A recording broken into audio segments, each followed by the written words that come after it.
जो कुछ पूछना हो इसमें तो ये है। हाँ सर, समझ सकते।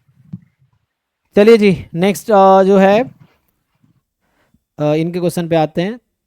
सृष्टि आपका क्वेश्चन खत्म हो गया, तो नेक्स्ट जो है किनका टर्न था अभी? अभी इनका टर्न है ना, छाया का। हाँ बताओ जी। सो इसमें आपका सेकेंड क्वेश्चन क्या है? x1 x2 xn जो है इंडिपेंडेंट नॉर्मल 0 1 x4। तो ये थ्योरम है एक्चुअली, इसका डिस्ट्रीब्यूशन अगर एमजीएफ निकालोगे, क्या है ये x1 x2 x3 x4, this has distribution double exponential. ये एक थ्योरम है और आप प्रूव भी कर सकते हो एमजीएफ निकाल के। सो मैं एज अ थ्योरम बता देता हूँ, इसका प्रूफ भी अवेलेबल है, या तो प्रूफ भी भेज दूंगा, कहीं भी मिल जाएगा आपको। ये थ्योरम है, मतलब एमजीएफ निकाल के प्रूफ कर सकते हो आप। You can find MGF of this random variable, तो उससे आ जाएगा। सो ये x1 x2 x3 x4, this is IID normal 0 1।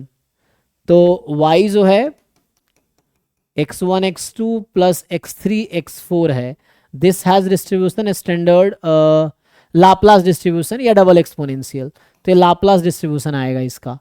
Even minus होगा तब भी लाप्लास ही आएगा। x1 x2 minus x3 x4 है, तब भी लाप्लास डिस्ट्रीब्यूशन ही आएगा। सो लाप्लास का पीडीएफ कौन सा है इनमें से? देखो, सी तो नहीं है, सी तो एक्सपोनेंशियल 1 हो गया।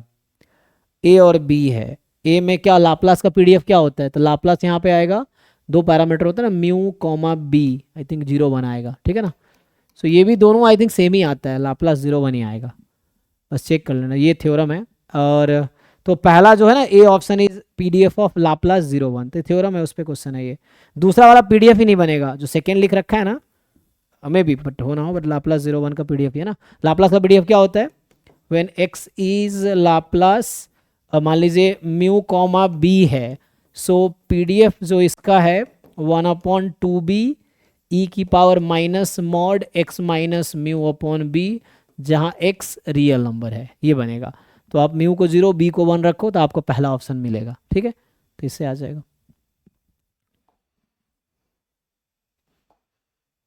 ठीक है ना। तो ये पहला स्टेटमेंट, दूसरा स्टेटमेंट, ओके। चलो तीसरा ही बता देता हूँ, उसमें टाइम नहीं लगा, दूसरा क्वेश्चन देख लो आप। सो 30। सर हाँ ऐसा बोल सकते हैं कि x1 x2 जो प्रोडक्ट फॉर्म है वो काई स्क्वायर फॉलो करेगा? नहीं नहीं, वो काई स्क्वायर नहीं फॉलो करेगा। अगर एमजीएफ निकालेंगे ना तो काई स्क्वायर नहीं आता है, तो x1 x2 chi square follow नहीं करेगा, है ना। हम लोग इजिली प्रूफ कर कोई जो एमजीएफ है ना, moment generating function uniquely determine distribution. तो आप अगर x1 x2 का एमजीएफ निकालेंगे, कंडीशनल एक्सपेक्टेशन से आ जाएगा। तो वो नॉर्मल का काई स्क्वायर के एमजीएफ पे नहीं आता है, आई थिंक काई स्क्वायर तो नहीं आएगा। कोई पीडीएफ होगा but it is not chi square. MGF एक बार देख के आप ट्राई करके देख सकते हो, अगर वो काई स्क्वायर 1 के एमजीएफ के इक्वल आ जाएगा तो ऐसा होगा, बट आई डोंट थिंक ऐसा नहीं आएगा जहाँ तक मैंने देखा है। सो ऐसा कोई थ्योरम नहीं है, कोई रिजल्ट नहीं है। जो 32 है उसमें क्या डाउट आपको बताइए? 32 जो कह रहा है कि सर इस क्वेश्चन में ऑप्शन सी है ट्रू, जो कि वो ठीक है, वो मेरा आ गया। बट मेरे को ये डाउट है कि इसमें बी ऑप्शन क्यों फॉल्स है, और इसमें डी में एंसिलरी कैसे चेक करेंगे? जी, एंसिलरी का डेफिनेशन होता है कि ऐसा रैंडम वेरिएबल जिसका डिस्ट्रीब्यूशन पैरामीटर से फ्री हो। तो चूंकि आपका एक्स का डिस्ट्रीब्यूशन है नॉर्मल थीटा कॉमा 1, तो एंसिलरी तो हो नहीं सकता क्योंकि थीटा पर डिपेंड कर रहा है। तो एंसिलरी का डेफिनेशन है कि अ स्टैटिस्टिक और एस्टिमेटर और a random variable whose distribution is free from unknown parameter. तो एंसिलरी इसलिए नहीं है क्योंकि ये थीटा पर डिपेंड कर रहा है डिस्ट्रीब्यूशन, इसीलिए। दूसरा, एमएलई क्यों नहीं है? तो एमएलई आप जब निकालते हैं नॉर्मली किसी भी क्वेश्चन में, सैंपल एन साइज का ले लो, तो आपको म्यू का एमएलई क्या मिलता है? एक्स बार। अभी मैं एन सैंपल साइज के लिए बताता हूँ फिर आपको इससे। सो मान लो आपके पास है ना x1 x2 xn है, बट एक्स आपको पता है कि जो एमएलई होता है वो मैक्सिमम लाइक्लीहुड एस्टिमेटर है। तो यहाँ अगर मीन थीटा है तो थीटा की बात कर रहा हूँ। सो थीटा का आपको डोमेन क्वेश्चन में क्या दे रखा है? देखिए थीटा का रेंज क्या है क्वेश्चन में, 1 से 10, जिसको बोलते हैं parameter space. So MLE will always lie in the parameter space. तो आपका एमएलई 1 से 10 के बीच में ही आना चाहिए। लेकिन अगर मान लो ऐसा हो गया एक्स बार, तो इस क्वेश्चन में जो एमएलई होता है वो ये होगा, एक्स बार तब होगा, एमएलई एक्स बार तब होगा जब एक्स बार की वैल्यू 1 से 10 में है।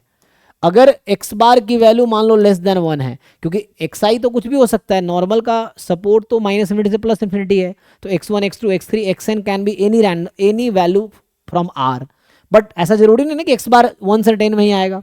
तो अगर 1 से 10 में आया तो हमारा एक्स बार एम होगा, नहीं तो अगर एक्स बार लेस देन 1 आया तो एम 1 होगा, अगर x bar more than equal to 10 आया तो ये आपका 10 होगा। तो एम हमेशा 1 से 10 के बीच में, तो x bar is not am alone. तो विद द सेम लॉजिक जब n को आप 1 रखोगे तो इस क्वेश्चन में आपको समझ आ रहा होगा। सो एम क्या बनेगा, x तब होगा जब x की वैल्यू 1 से 10 में है, 1 होगी अगर x less than equal to 1 है, 10 होगी अगर x more than equal to 10 है। तो ये है एम थीटा का, ठीक है। So x alone is not M because x can have value 12 13 15 100 200 या -100, कुछ भी हो सकता है x की वैल्यू, तो that can not be M तभी होगा x जब वो 1 से 10 के बीच में, पर गारंटी तो है नहीं। सो इन ऑल ये टोटल एम है, तो 1 x 10, so this is M not alone x is M, इसलिए गलत है, ठीक है। अगर x का रेंज दिया होता 1 to 10 तब सही होता। हाँ तब सही होता अगर बोलता, लेकिन वैसा डिस्ट्रीब्यूशन होता जहाँ पे x फिक्स कर रखा होता तो सही होता। ओके। ठीक है जी, तो नेक्स्ट पर्सन पे आते हैं। हाँ जी अमन, तुम्हारा एक क्वेश्चन देखते फिर बाकी लोगों पे आते हैं।